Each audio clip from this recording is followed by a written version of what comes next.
And we are back with the Nerdrotic Podcast. This is the Nerdrotic recap of American Gods. My name is Gary Buechler. I am from Nerdrotic.com. I am your host in San Francisco, California. I have a co-host. His name is John Reed. He's down in the Burbank, Hollywood, Toluca Lake area. How are you, John?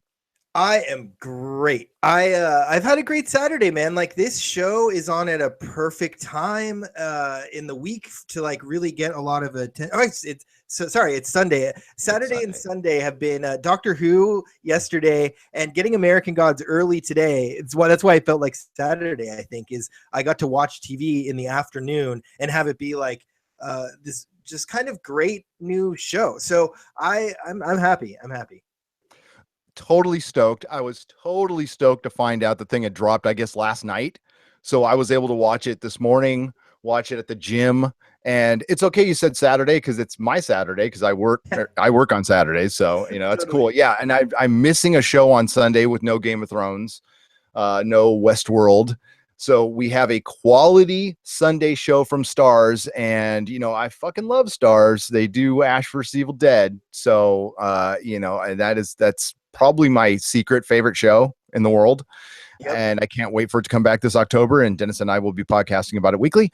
But we are talking about American Gods, a book we have both read, correct? Yep. Yeah. I read it a long time ago, so it's kind of like re-experiencing it for me anew. But yes, I've read it a couple times actually. Yeah, I've read the original version and his 10th anniversary, which I guess was his original text, somewhat original text. Yep. Went through that, and it is it's one of two books by Neil Gaiman that I finished. I didn't like his other books. I like Good Omens, co-written by Terry Pratchett, but yeah, I really like Anansi Boys, which I think was a bit of a follow-up to this. I think it takes place in the same universe or something. I don't know. It's tangentially related at least, and I like that book as well. So. Oh yeah, there is some Shadow short stories, I guess, out there that I haven't read. And Neil Gaiman hasn't been in my wheelhouse for a long time.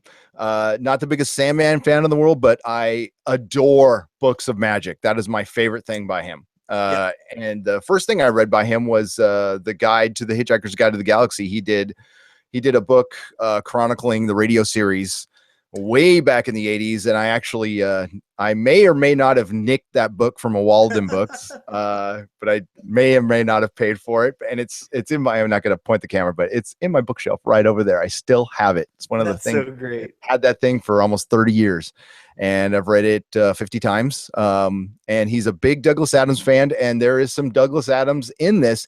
Neil Gaiman likes to borrow a lot of things, make it his own, and that's cool. I have no problem with that. This is kind of his League of Extraordinary Gentlemen. Yeah, I'll say, and I know he's a friend of Alan Moore and tries to be like Alan Moore. And there's that, if you want to be like any writer, Alan Moore is it. But this show, let's not bury the lead here, John. The screenwriters didn't have to do a lot of work, did they? No, not a ton. It was a pretty straightforward adaptation. Pretty straightforward. I think they just went, okay, copy paste, because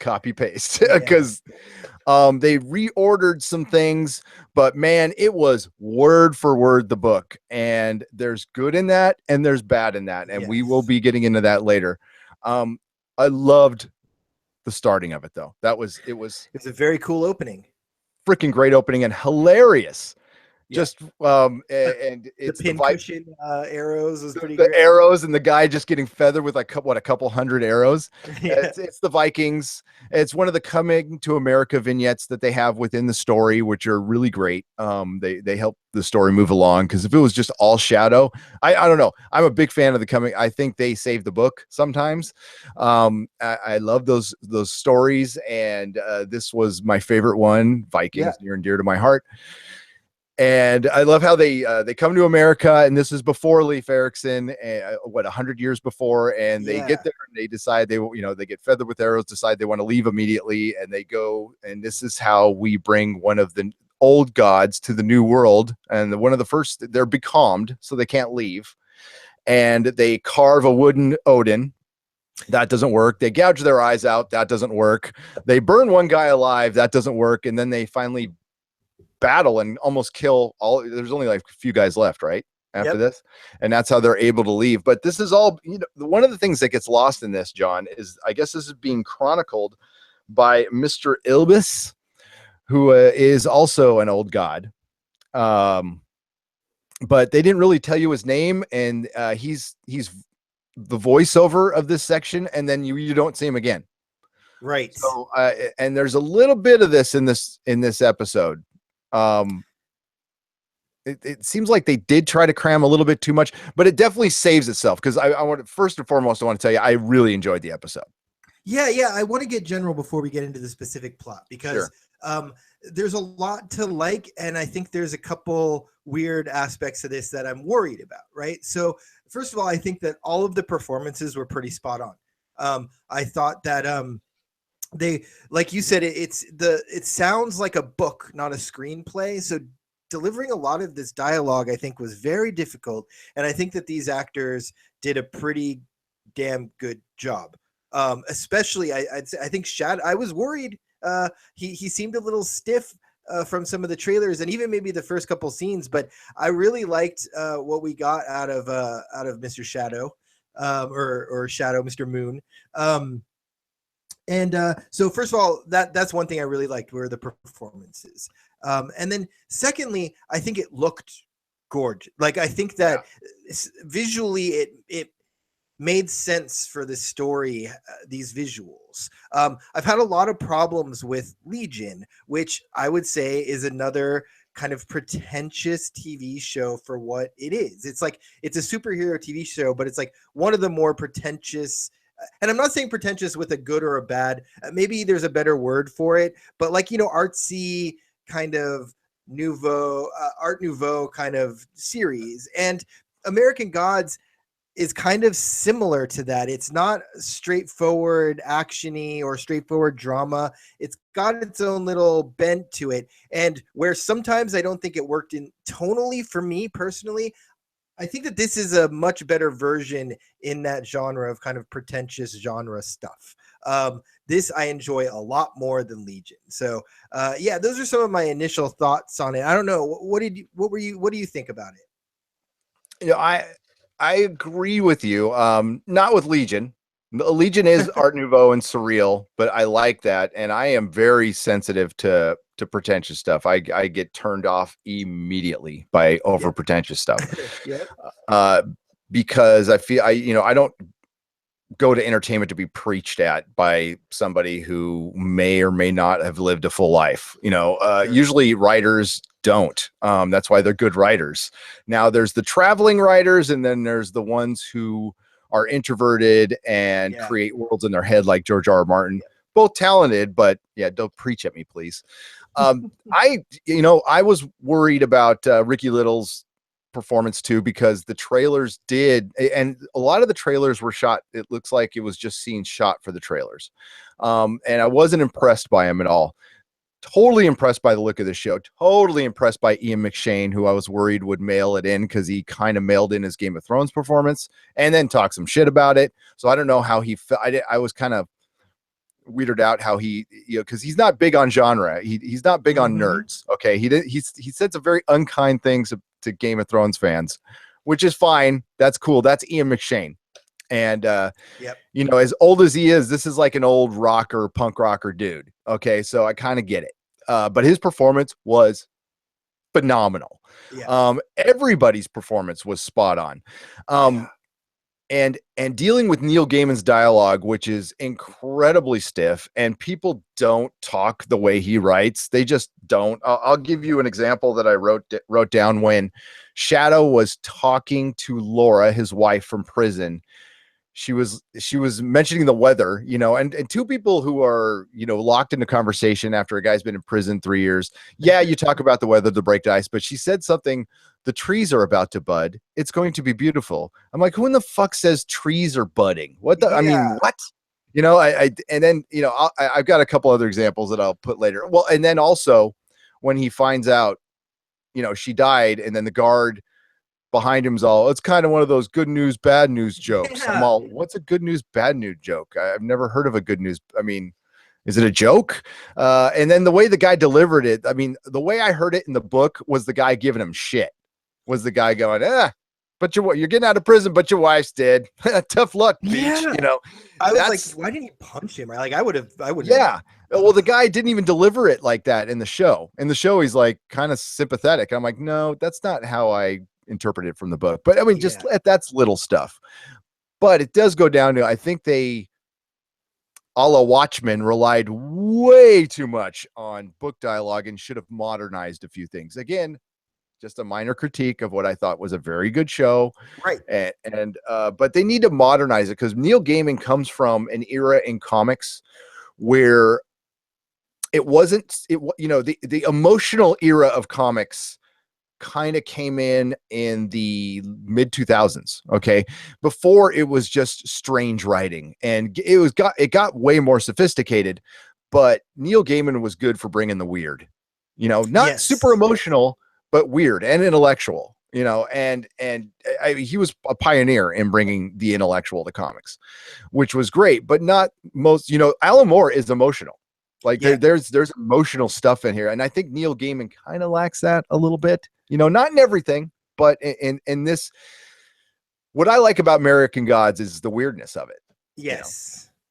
Did this felt like Quentin Tarantino doing like a whimsical genre show? Like there were these extremely long scenes where people are delivering these kind of monologue type, dialogue tree, pieces of dialogue. It felt very like, okay, here's the prologue, here's chapter 1, here's chapter 2, here's chapter 3. It felt like a book while you were watching it.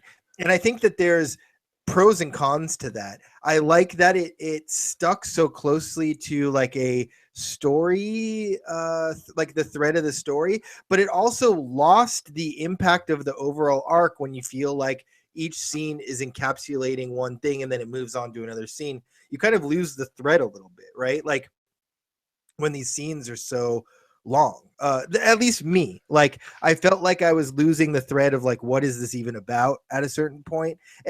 But they did put you on the right track of understanding what it is about. You've got this war between like this young up and coming god and this older god. You've got this guy who's dealing with getting out of prison and having all this horrific stuff. You've got all these elements of like good luck versus bad luck, and so all these elements are there, but you kind of, because each scene is such this like own, like, okay, there's the bar fight scene, there's the girl having sex and swallowing a guy up with her vagina scene, there's this crazy scene where he finds out his best friend was screwing his wife and his best friend's wife comes on to him in his moment of grief scene. You've got these like these little vignettes that you could potentially stop losing the overall thread of the whole story in lieu of these little moments, right? And that's, I think, the fear I have, is that if it keeps up, every show is going to be 5 short stories leading to one, overall, one probably like climax, right? It's going to seem like more like a book of short stories rather than like a serialized show. So yeah. Maybe that's why Brian Fuller's doing Amazing Stories. Maybe that's what he's made for. Maybe he'll finally get some success. Brian Fuller is the creator of the show. And we will be getting into this later. I don't want to get into this right now, but let me make sure I pay that off. We will be discussing Brian Fuller because he is not a person I am super familiar with. I've heard a lot about him in the comic shop. Everybody tried to get me to watch his stuff. I didn't. Not that I didn't like it. I just didn't get around to it. But we'll get to that later. I wanted to touch real quick on, and it felt very Tim Burton-esque, and I'm glad my lovely wife is not listening to me right now, because the biggest critique I have of Tim Burton movies is they are like, for lack of a better word, ka-chunk. Like, here's a scene, ka-chunk. Yeah. Here's another scene, ka-chunk. There's no fluidity between scenes. He's a beautiful visionary, and he needs a better editor. That's the way I see it. I want to real quick on the prison stuff. Okay. Hope my boss is not watching right now. But everybody knew this in the comic shop. I'm a grateful recovering addict and alcoholic, and I've led a crazy life. And one of those little turns I took in life was I spent a little time in prison. Okay. Nothing, I mean, I did something bad, but I didn't kill anybody or rape anybody or diddle any boys. Okay. We'll just say that, or girls. Non-violent in nature. It was a non-violent offense. It was a non-violent offense, but it was still pretty bad. And I got a 4-year sentence. So I did a sentence similar to Shadow's, and 3 observations I'd like to make from the prison scenes that I think Neil Gaiman actually did some research on this. The first one, which is erroneous, is Shadow mentions about, and this might be just his personal story, but he mentions the relief in prison you have when, excuse me, when you're not running from the man anymore. Total bullshit. There's no relief in prison at all. There's no good nights of rest. There might be for some of the lifers who've just accepted it, but for guys who are going to get out, you always got one eye open, and it's a scary effing place. And it's also really boring. Reading a lot of books. There are some people who go to the yard. There are some people who get into gangs, and there's some people who gamble, and some people who do drugs. I was one of the dudes who read books like Shadow did. He beat me by about 50 books, but I read like 4 books a day. All of my education came from in there. I had a lot of time to read, and that's what I did. He read 6 books a week. Did I say a day? No, I read 4 to 5 books a week. And he read 6 books a week, and I was plowing through them. With a discovery that you love math as well? No, I did not read a single book about math. He's got me beat there. Read some on philosophy though. Read some, history. History and law were the 2 things I read the most about, and science fiction. I read just tons of science fiction, and all of this, and every Stephen King book that was out at that point. Was there a good selection of literature in prison? Oh yeah. Oh, and my mom and dad would send me books too. Oh, that's really cool. Anyway, my mom and dad would send me care package. You're allowed to get like cartons. They would send me cartons of cigarettes and books and music. Not to go off on a tangent, but they like, there's certain, I remember Porno for Pyros when that album came out. I was a huge Change Addiction fan. They wouldn't let me listen to it because it had songs like Bloody Rag on it and stuff, and they just didn't understand it. And they're like, Porno for Pyros, you're not listening to this. So I had to wait like a year to listen to that. I was pissed. But the other thing they got totally right was Loki, his cellie. There is a guy like that in every jail and prison. That was so effing spot on. That performance it gave me kind of the shivers a little bit. I'm like, holy shit. There's always a dude like that. And, they're not always white, but there's always a dude like that, He's like the prison sidekick. The prison sidekick, the guy who's like the information man, like they're in prison. They call it a guy who he does the whoop de whoop. He's a whoop de whoop de whoop, Yeah, it's a prison term. Awesome. And the other thing they got right was the non-touching thing. Like the first time I hugged somebody when I got out, it wasn't sexual in nature, but it was like the human connection thing. Like you don't have that for a long time, and you don't notice it until you hug somebody for the first time in 3 years, and you're like, whoa, I'm touching another human being right now. And it's like, it's a spiritual thing that I can't even get into, but that was spot on. So well done, Neil Gaiman. Now, it's funny because he tackled it's from what you're saying and just how it came off authentically on the show. Like he tackles the like emotion, the tone of prison and stuff, but it completely misses like this whole part of prison, which is like, okay, then you get out of prison and you've got someone tracking you for X amount of time to make sure you don't do anything wrong to get back in prison. And like they're just like, okay, you're free. Here's, they skipped over to the whole parole officer.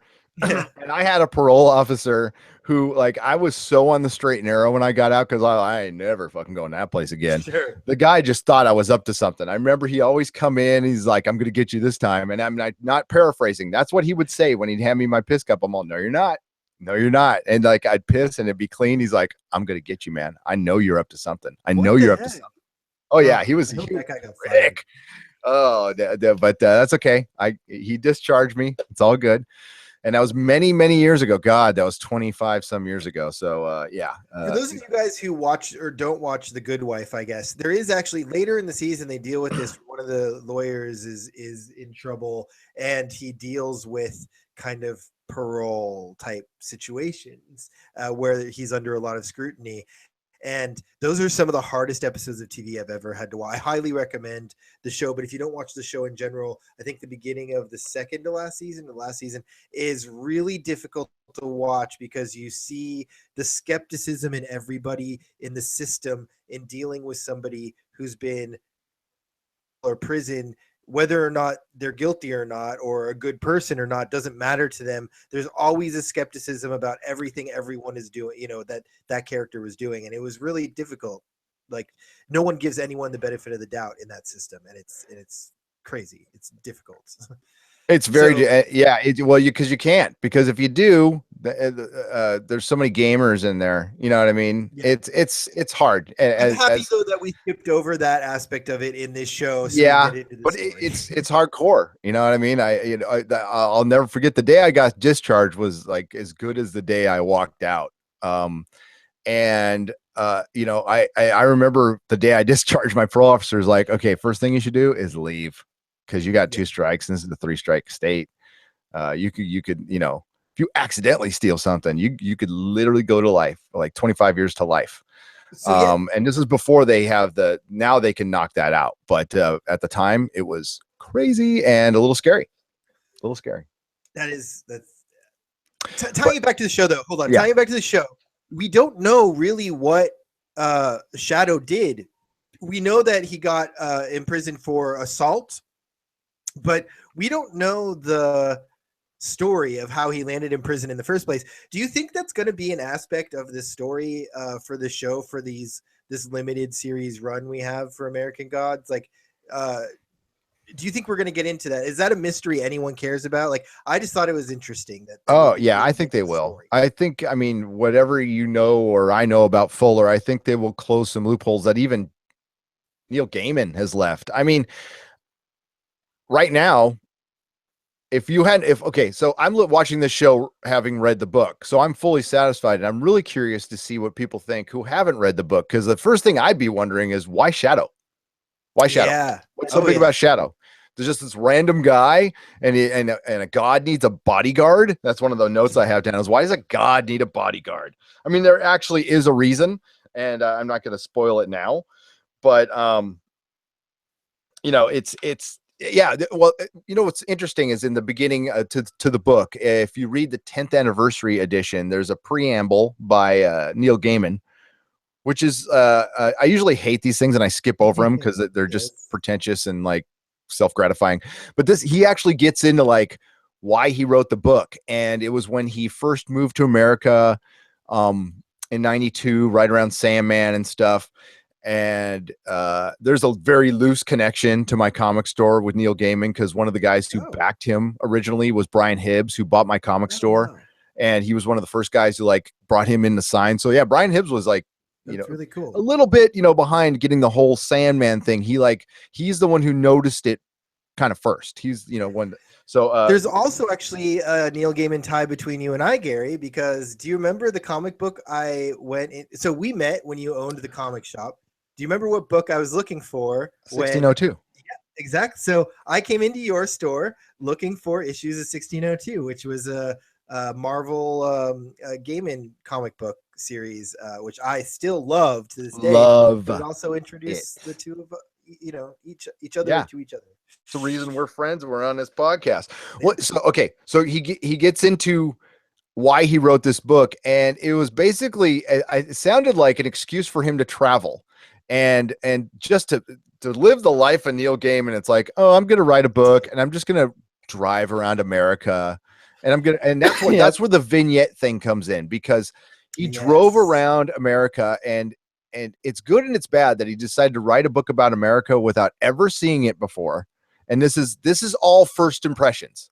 That's what this book is. So, he's been critiqued for it, but I actually think it's rather kind of cool to see another man's or woman's first impression of a country to where, I mean, like he's from England and you and I have both been there. It's the same. It's moist and green, and kind of flat. There's some mountains somewhere, but I mean, it pretty much looks the same from top to bottom.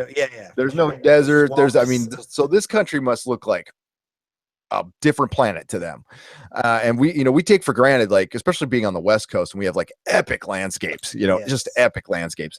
And it's just his curiosity and molding into, like making these American gods and using, I like how he didn't use Greek gods. I love how he used Norse gods. So, thank you.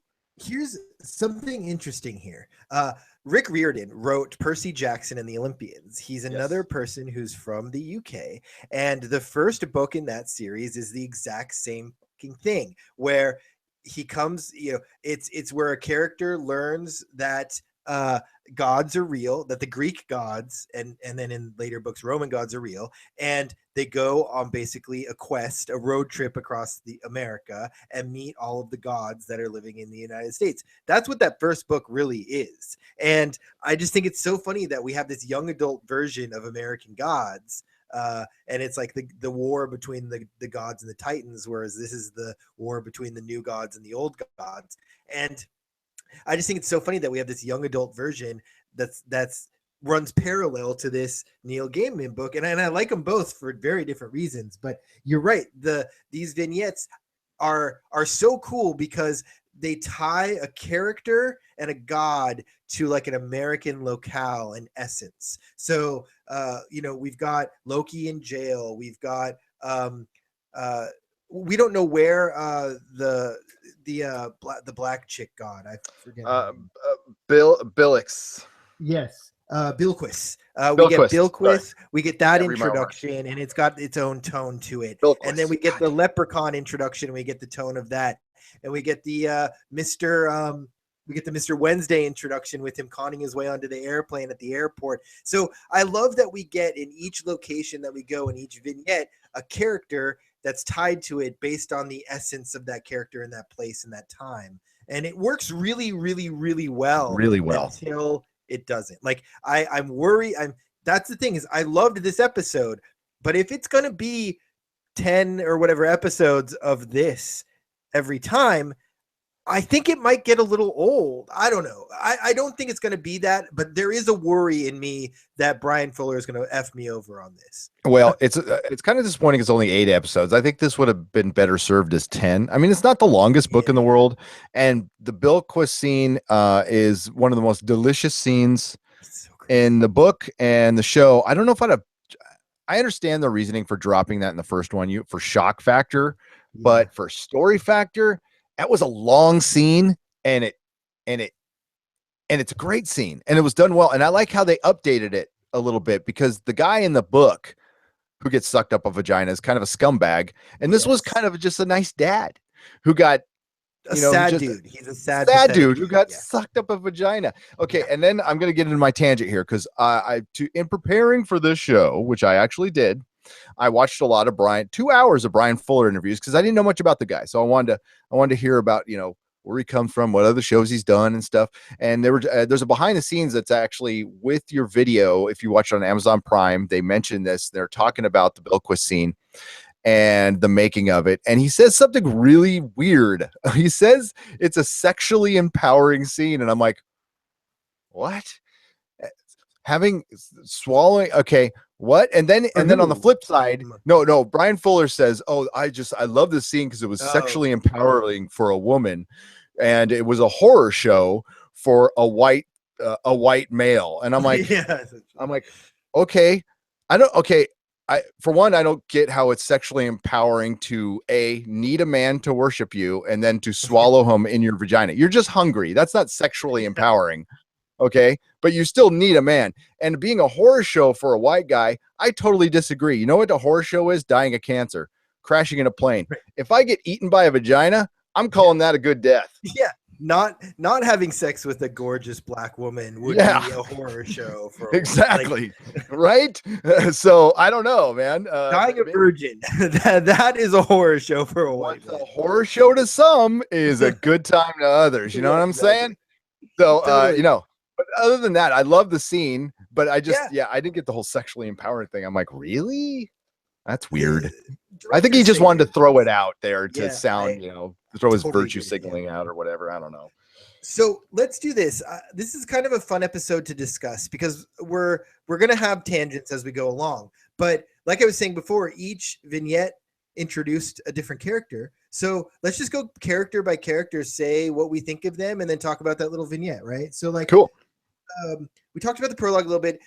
Let's talk about the prison specifically with Loki.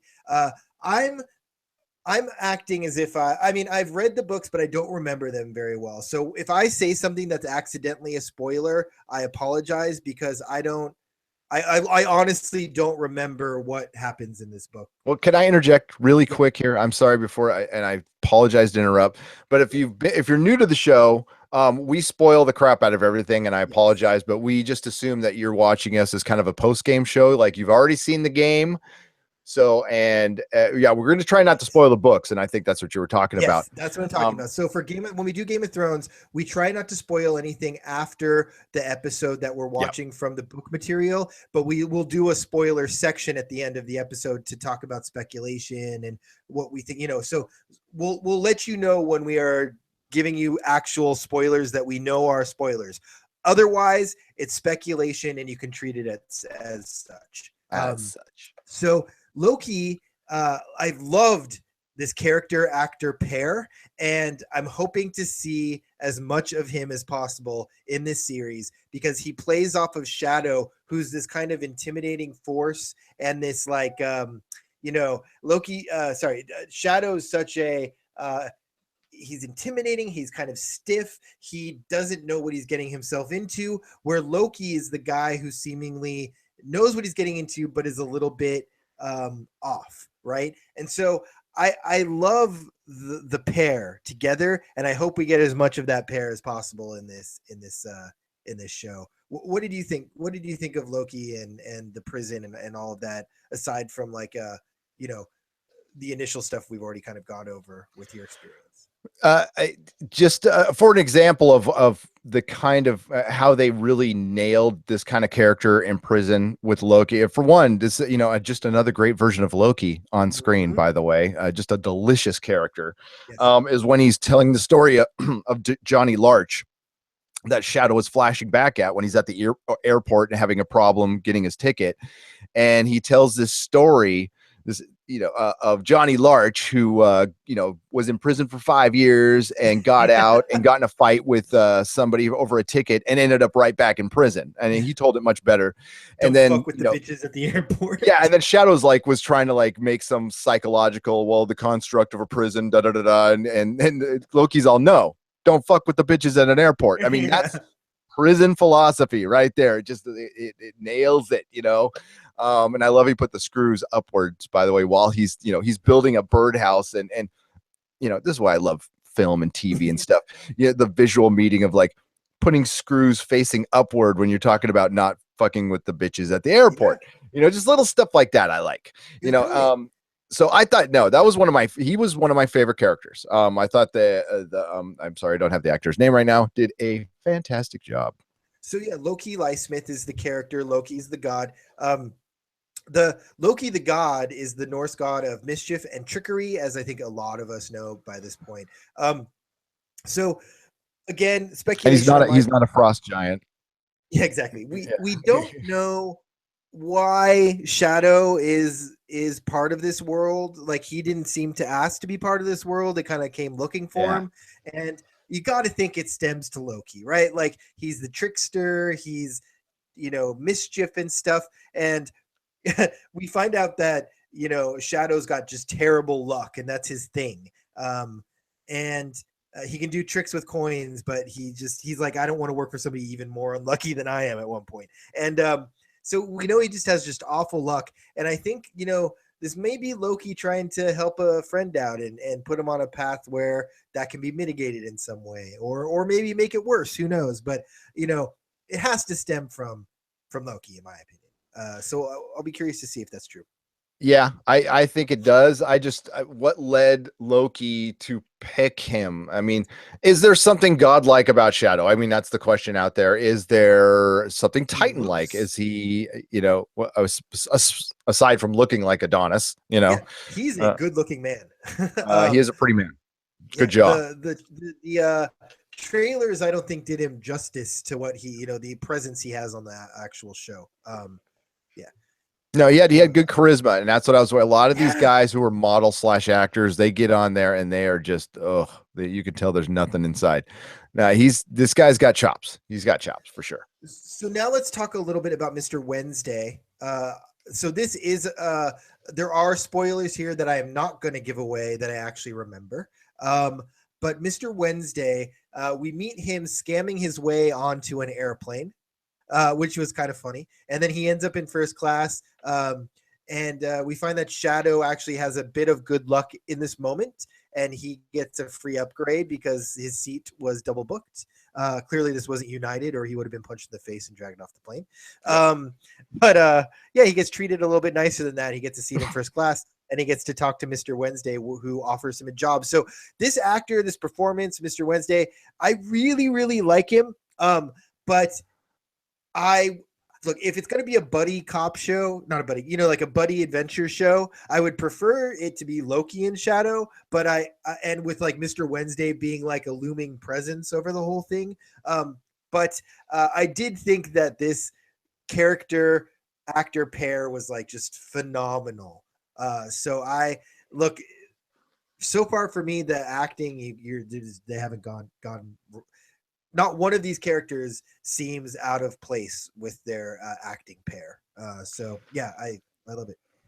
And like we said before, with that dialogue that they were presented with, and not updated at all, and remind me to pay that up about updating the story. I want to pay that off too. They did a beyond phenomenal job, and the director, David Slade, I think his name was that. It looked like a movie. It was so. It just looked sweet. It looked good, crisp. With the eyes and the bone orchard, which is the name of the episode that he was walking through. And I was actually watching it on my 4K monitor iMac thing, which is just bad. It wasn't in 4K, but it like upgrades it. It just looks sweet. It looks so good. The production value was just amazing. And for stars, I mean, hats off. So actually I know I said we were going to take tangents, but this is one of them. Okay. This conversational podcast. So what do you think of this being on Stars? Like this, there are good shows on Stars. Don't get me wrong. Like there have been hits on Stars, but none of them have ever gotten to the point of being like an HBO or even an AMC. Like we haven't seen a big ratings boom for any of their good shows like we've seen for The Walking Dead or Game of Thrones, or you could name a lot of shows of maybe this caliber. What do you think of this show being on Stars? Because it seems like this could be it. It is, and it's Stars being like the last hungry network, because the networks are dying, and they're not going to be around the way we're watching them in 5 years. They're not. Everything's going to be streaming. Partnership with Amazon Prime, because this Stars Amazon Prime partnership seems amazing. It's awesome. I hate their interface that I got to like go through multiple things.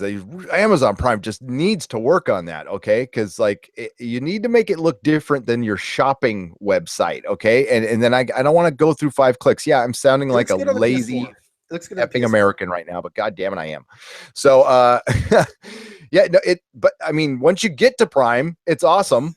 But it's like, Amazon, Netflix is one click, and that is really important. And YouTube is one click. Yeah. What's happening? This show got shopped around a lot. Really? And HBO turned it down. A lot of places turned it down. HBO's become this big monolith. Do people hate Brian Fuller? Is it his attachment that makes this difficult? Because the subject matter, the everything, every other attachment we have seems to be just like a no-brainer. Like, why would you? He must be getting a bit of a rep, okay? Because this guy's been given more chances than most people, okay?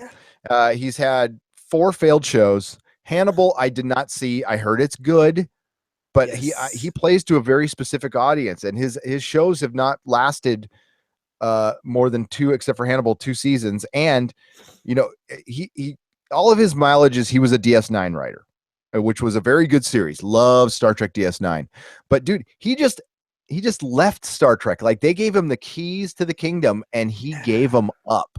There's something up with that. Okay. I don't know if it was CBS that was turning him off or they got turned off on him, because maybe he can't focus on 2 projects at once. And he was doing American Gods and Star Trek, and CBS is like, you got to pick one.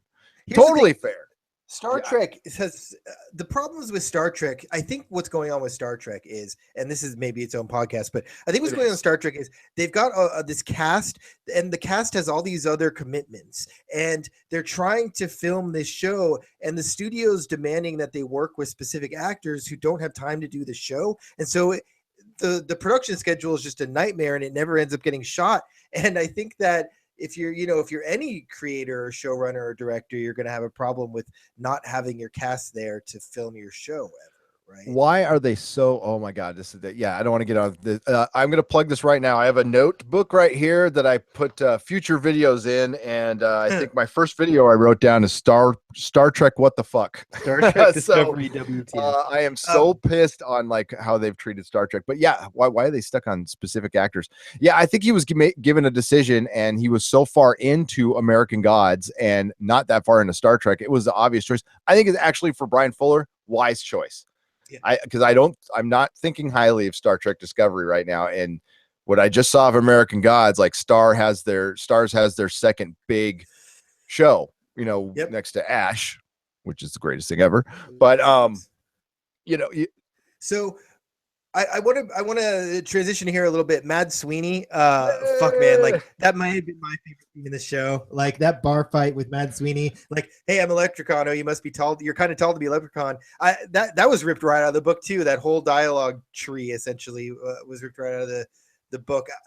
That scene was so much fun. That character is hilarious. Like, I want to meet the guy that character is based on. That that Neil Gaiman met on his travels for research on this book, because he was, man, he's so good. Probably Garth Ennis. Yeah. That's my guess.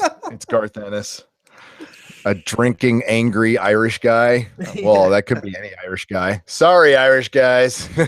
No, but that's why I'm wearing my Riddler suspenders right now and my little bowler hat, for Mad Sweeney, which was my 1B favorite character next to Loki. He was great. Little coin tricks, the 7-foot thing, and a really good bar fight, like a solid bar fight. Usually when it started, I almost went, oh God, here we go. Shake the camera, not going to be able to see shit. Nope. They did the Matthew Vaughn, why am I blanking on his name? Oh my God, he's doing, oh my God.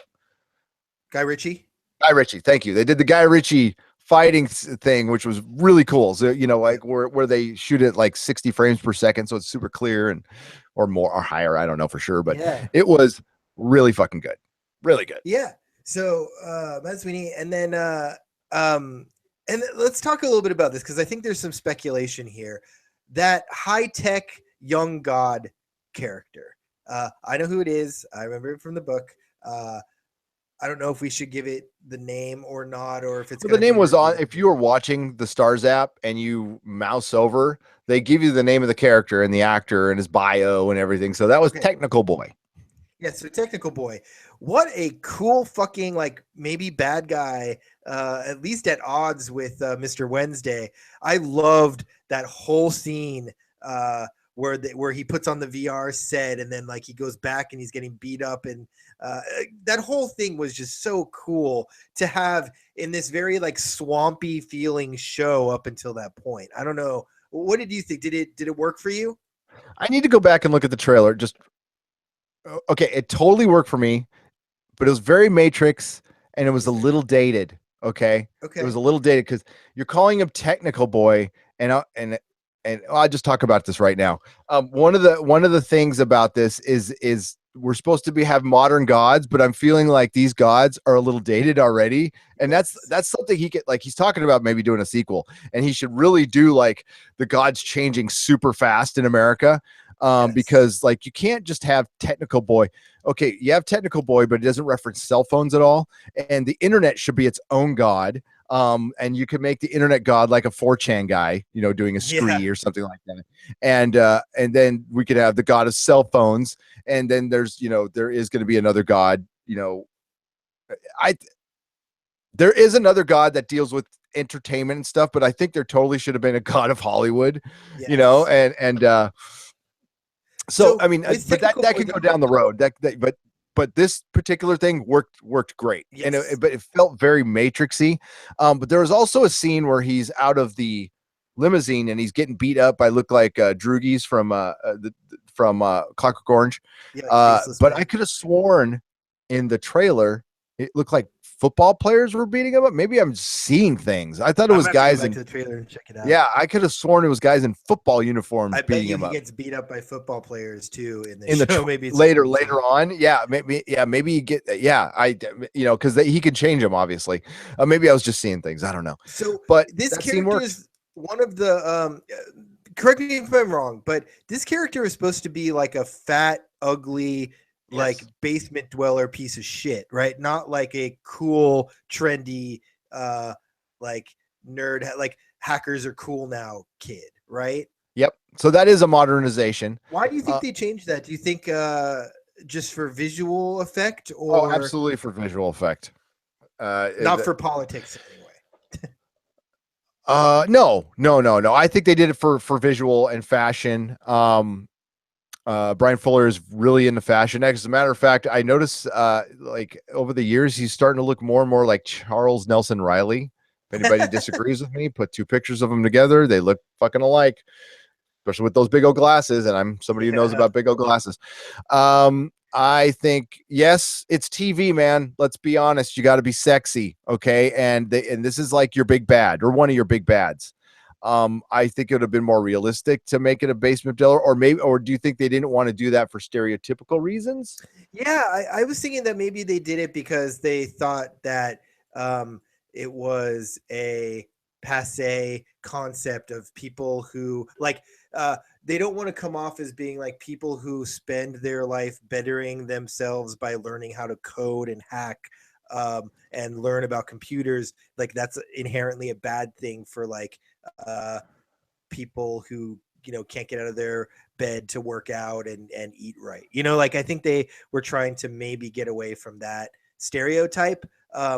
But I think that this whole show is about stereotypes. Absolutely. So it's weird to me that they would change that and make him look like back off from it. You're still being offensive, even if he's fashionable or not. He's still an asshole.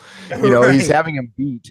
You know, and Brian Fuller in an interview that you can see after you watch the show on Amazon Prime does mention that like he's got a different fashion every time we see him. So he's gonna look different. He's gonna look like a hip hop kid and then like a rocker kid.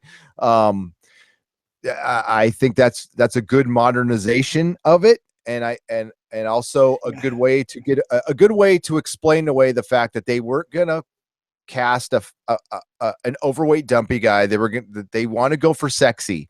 Even you know this, you work down there. Even the people on screen who look ugly aren't okay. No, they aren't for the most part. Everybody's fucking pretty. Okay. What I thought was interesting was that this I thought that the actor was really cool, and I was thinking to myself, like, this is what they should have done to modernize Lex Luthor by casting Jesse Eisenberg, right? Like this character is like what I want from a modern Lex Luthor, right? I like him. I think he's I don't know where his motivations are. I'm curious to see what his motivations are. Like we're right now kind of saying we don't like him because he's against Mr. Wednesday, but Mr. Wednesday could be the bad guy here. So, you know, like we don't know. So I'm curious to see where it goes. Technical Boy represents the kids, like it or not. And we don't know. We're seeing everything through Shadow's perspective. So Shadow got his ass kicked. And again, the scene with Technical Boy is almost word for word from the book. But he represents newness. Like we are technology. I mean, like me or not, I'm coming. You can't stop me. Right. And I'm even going to outdate myself. You know what I mean? You either embrace it or you don't. And that's kind of his attitude. And he's so cocky because he knows he's like the ultimate god now. And I love it. I wish that they had a VR version of this episode where at that point, if you were watching in VR, it would go into like a VR landscape and you could watch the scene like in the VR space.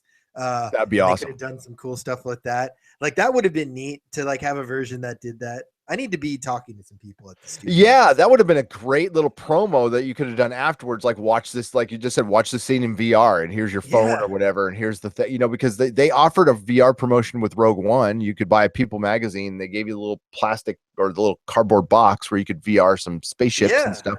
Why not do that with American Gods? Well, probably because of budget. I mean, it costs a lot of money. Maybe in season 2 or 3, if it really takes off, but it's Brian Fuller, so we don't know. True.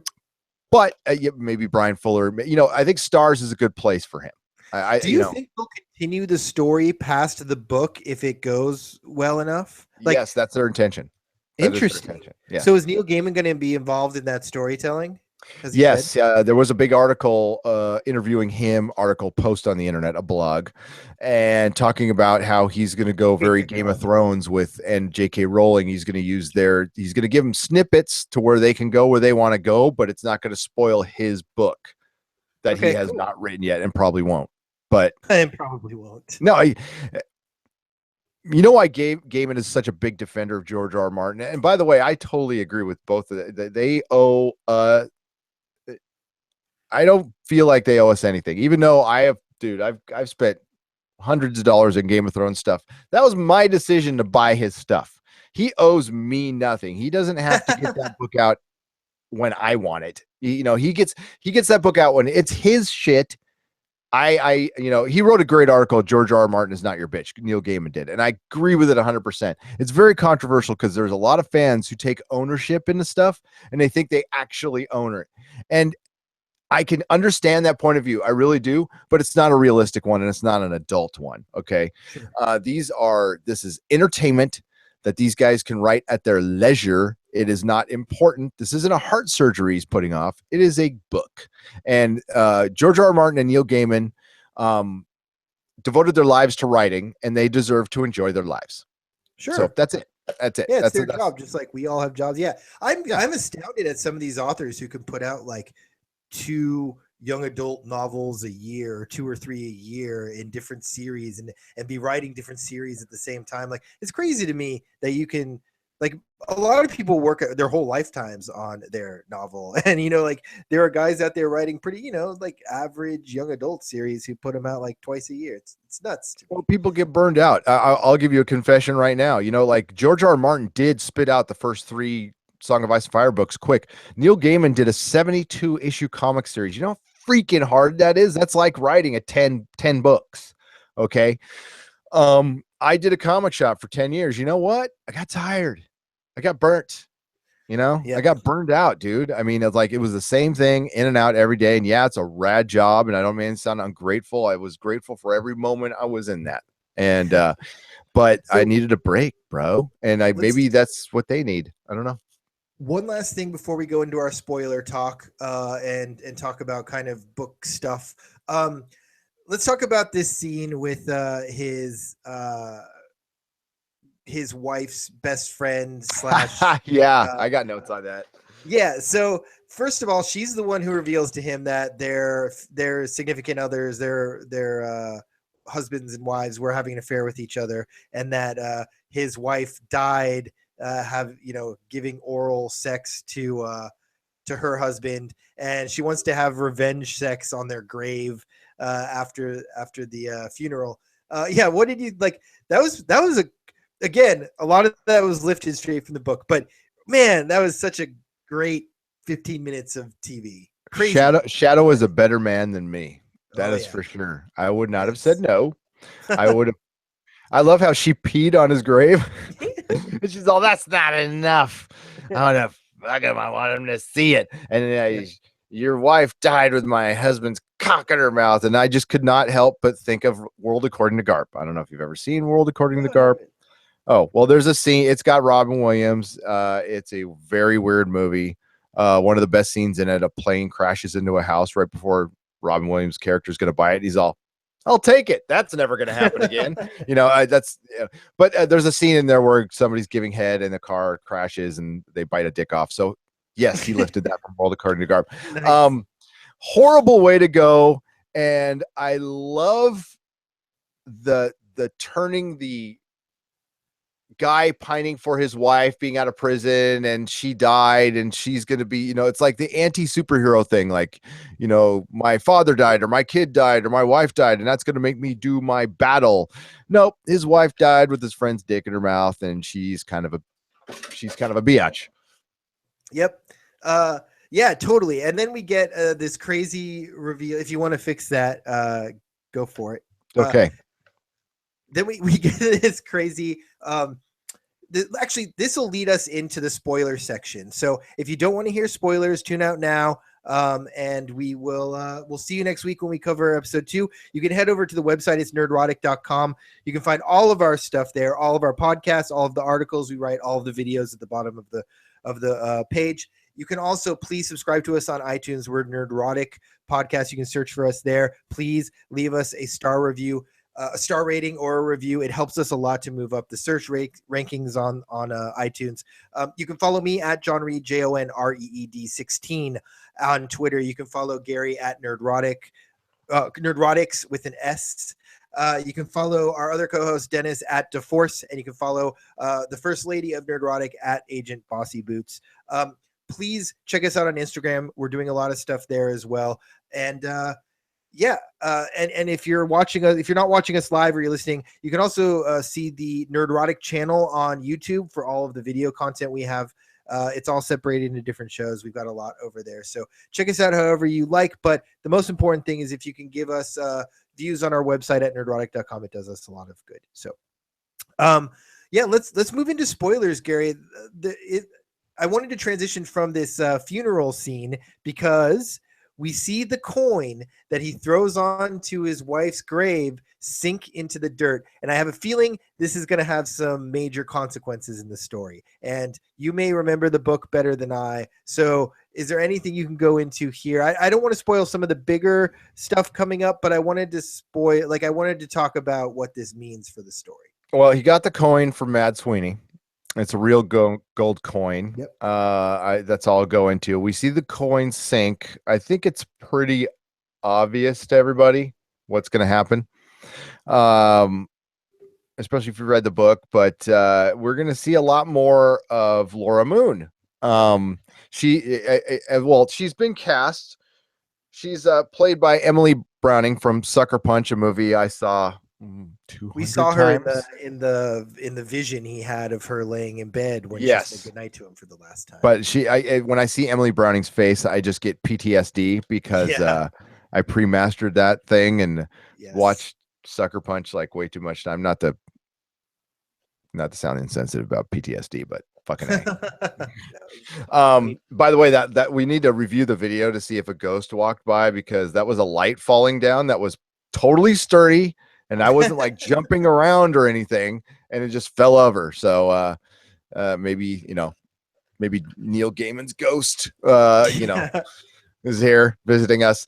I don't know how much I want to say. We're going to get a lot of character development with his wife. And I think in the interview one of the interviews I saw with Brian Fuller, this is where he is going to depart from the book. She's not in the book very much. She pops up from time to time, but they're making her a main character. Okay. And she supposedly is kind of watching out for him in the book, in her role, which I won't say what it is. I don't know if we're going to get that, because he made a point, two spoilers. She's going to have hairy armpits and she's going to be a kind of an asshole. So, and I guess she's kind of an asshole in the book.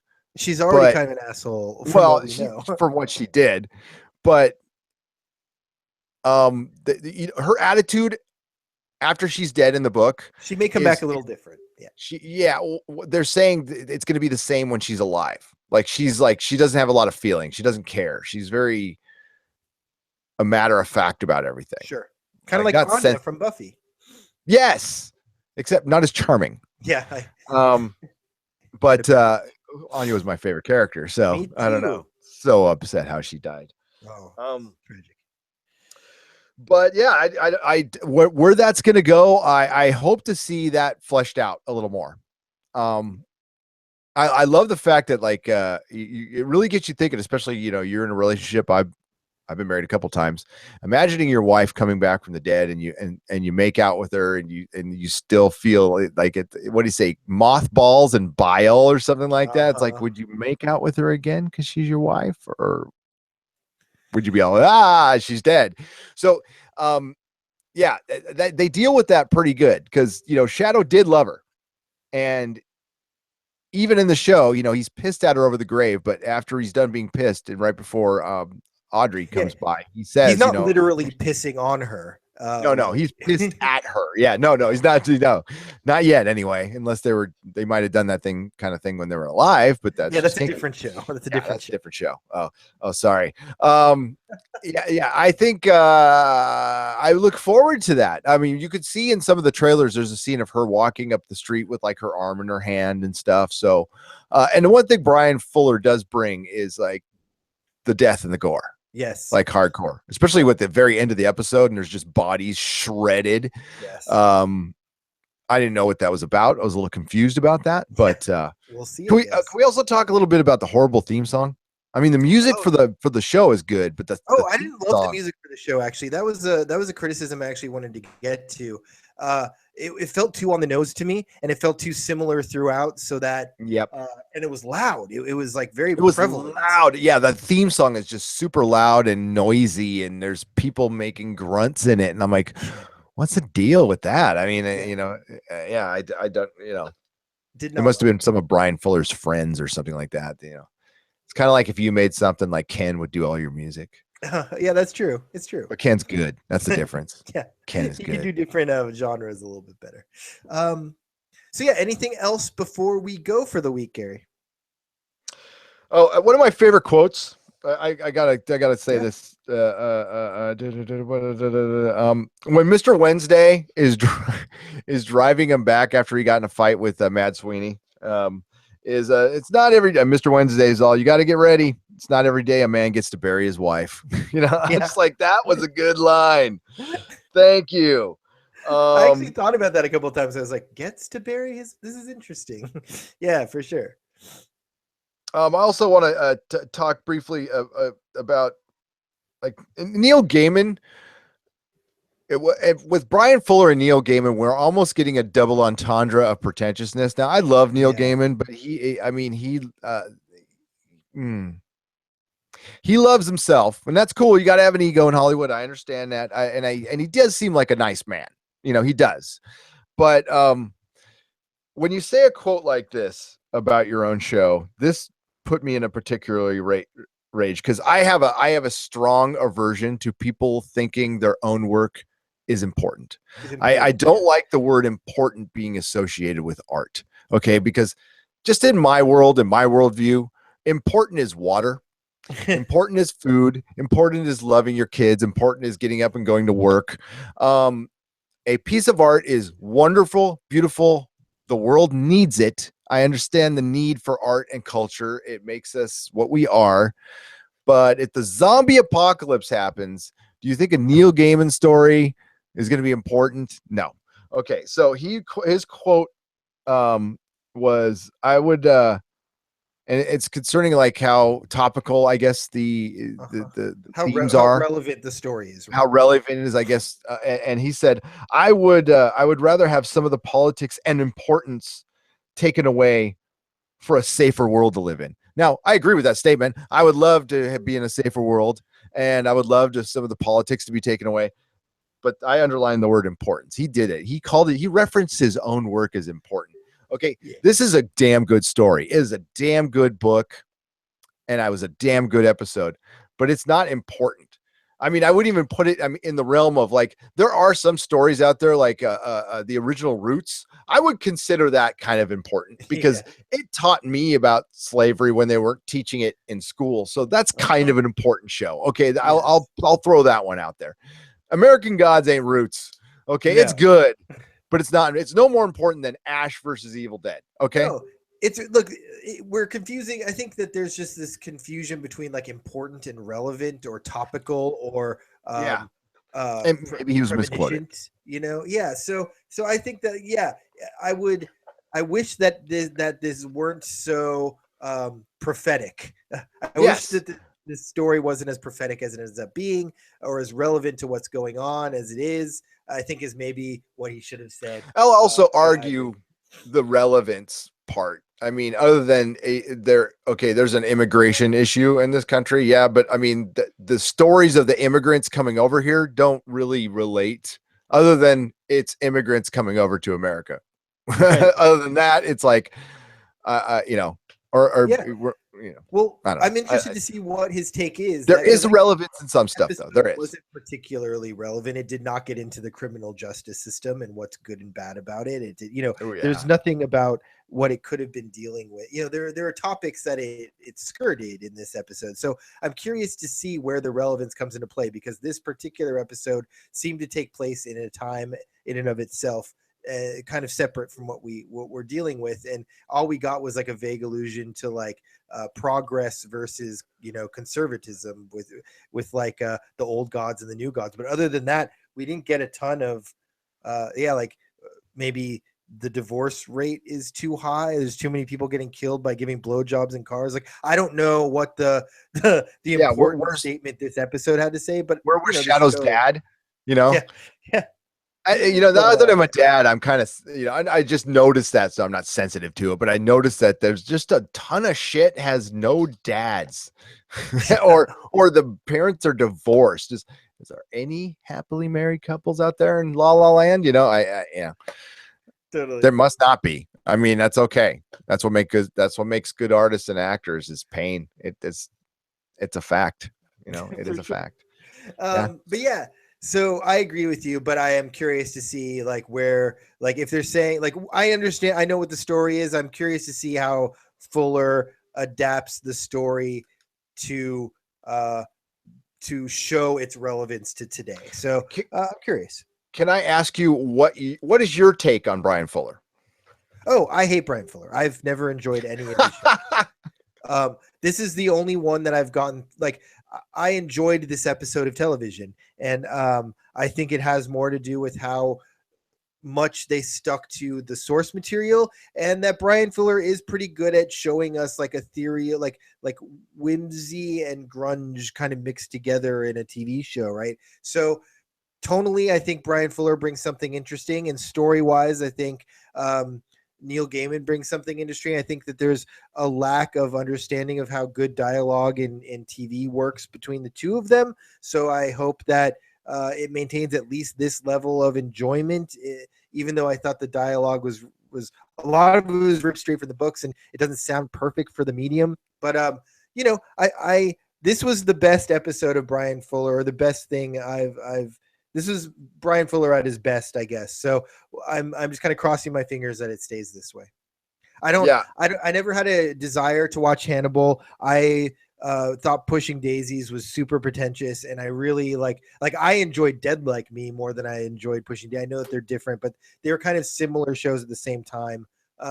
So I just haven't been a big Bryan Fuller fan. Well, when they make a Fuller verse out of TV shows that only had 1 or 2 seasons, it's just, that just, and I know he was a nerd. Okay. And he still is. He's like a big time nerd. And maybe that's why he was sensitive to Technical Boy, because this guy is, whatever you like about him or not, is down with the nerd. I'm not going to say with the nerds. I'm not going to say the nerd community, because there is no community for people who just have a shared interest of watching stuff. Okay. But that being said, I didn't know much about him. I watched interviews. Some of his interviews were horribly pretentious, and some were great. Some were he's really insightful with some I like it when he talks about filmmaking. He's really good at communicating filmmaking and storytelling. I don't want to hear about anything else, but one of the post-mortem interviews for Hannibal, actually a couple of them were very good, actually. And the other reason I didn't watch Hannibal is I'm just, you know what, I love Silence of the Lamb as a movie, but I hated the Hannibal movie. Not that it wasn't good or anything. I'm just not into seeing gentlemen cannibals. I'm just not into that kind of thing. You know, I'm squeamish. I don't like seeing people eat brains. It's just, you know, it could have been good. And Miles Mickelson, Mads Mikkelsen, the main actor there, love him. He's great. That guy's great. So, but I just didn't want to see it. And I'm going to throw this out there. I really loved the first episode of Heroes. And I think that series is just fucking terrible. So I'm really like, the reason I'm kind of crossing my fingers and skeptical of this is I really liked this first episode. And I'm really just like praying to Mr. Wednesday that this show stays good. Well, he wrote Heroes, correct? He wrote and produced a lot of Heroes. But he wasn't the main showrunner of Heroes. He won the like the awards for it. Let me see. I thought it was some other guy who was behind it. Who? It was Jeff Loeb. May have been the showrunner. Hold on. No, Jeff Loeb was the showrunner later. The main showrunner was Tim Kring. Tim Kring. Yes, I think he was the biggest problem with it. To be honest with you, true. And the writer's strike killed it. I thought season 1 was good, and it went off the rails. But yeah, the first episode was phenomenal. But it's also almost a direct ripoff of Rising Stars by Michael J. Straczynski. Yeah. That's the thing is they were trying to do Rising Stars, which is so much better than Heroes. So, yes. Yeah, just read Rising Stars. And that just goes to show you, you know, Heroes. Well, that's a like textbook good start, just no follow through. And maybe that's what Fuller is. Maybe he's kind of like the J.J. Abrams. Here's the thing, though. This series kind of works with Brian Fuller's sensibilities. I think Sandman, I think that the marriage between Gaiman and Fuller is probably a good one because I think that they fill in the gaps that the other one might have, and it creates a better product than either could on their own. So I like seeing Gaiman's world through Fuller's lens, at least as so far as this first episode is concerned, and I think that it has a good potential to stay that way. Yeah, and I'm glad to see like there was I'm blanking on the movie now, but this is only the second Gaiman thing I've seen brought to live action that I've liked and enjoyed. Stardust, yes, I enjoyed Stardust a lot. This was great, and hopefully it opens the doors, and it's a long time coming for the man. And I'm like not even talking about Sandman. I hope we get a Books of Magic, which would be very interesting because that would start the dialogue of who came first, Harry Potter or Tim Hunter, which we all know the answer was Tim Hunter. A skateboarding wizard I think would be rad with all the great, Vertigo, Mr. E and Constantine. I think that would just be the shit. That'd be so good. But you know what? It's kind of, the beginning is now that I think about it, is very similar to American Gods, where you got an unassuming kid being manipulated by gods. Yeah. It's pretty much the same beginning. Yeah. Well, that's good. If you got a good idea, roll with it, man. He's got his thing. He's making money at it. So cheers, mate. But that's all I got, man. Awesome. Feel free to lead us out then. I will lead us out then. Hey, thanks for listening. Go to nerdrotic.com. Check out our Doctor Who podcast, which we are giving away prizes. You can just check us out at the Nerdrotic channel on YouTube. And may the small folk sing songs of your greatness. Awesome, awesome, awesome, awesome. Bye, everybody. See you next week. See ya.